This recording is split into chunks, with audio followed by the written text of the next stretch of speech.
اعوذ باللہ من الشیطان الرجیم بسم اللہ الرحمن الرحیم۔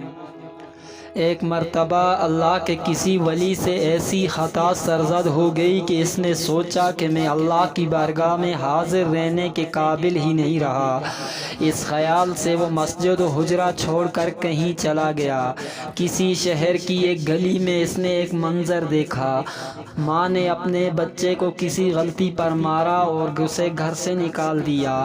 بچہ بیچارہ گھر کی دہلیز پر ہی بیٹھ گیا اور بیٹھا بیٹھا سو گیا۔ کافی دیر کے بعد ماں نے اندر سے دروازہ کھولا تو بچہ اندر کی طرف گر گیا۔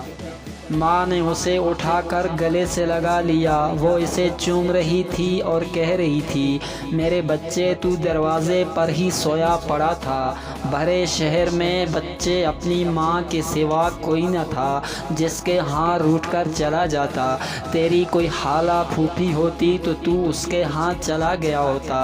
اللہ کے ولی نے یہ منظر دیکھا تو فوراً واپس چلا گیا، اللہ کے گھر میں حاضر ہو گیا اور آئندہ لاکھ خطاؤں کے باوجود اللہ کا در نہ چھوڑنے کا تہیہ کر لیا۔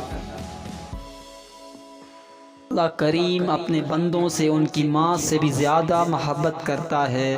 بندے کی ہر خطا کے بعد اس کی توبہ کا منتظر رہتا ہے، اور جب بندہ توبہ کرتا ہے تو اللہ کریم آدھی بار بھی بے رخی نہیں فرماتا۔ والدین اپنی اولاد کی نافرمانیوں سے تنگ آ کر انہیں عاق بھی کر دیا کرتے ہیں، مگر اللہ نے توبہ کا دروازہ قیامت تک کے لیے کھلا چھوڑ دیا ہے۔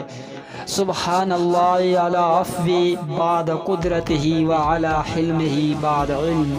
وہ ایسا عفو و کریم ہے کہ معاف کرتے کرتے تھکتا ہی نہیں، بالآخر گناہ گار و خطا کار کو ہی کہنا پڑتا ہے۔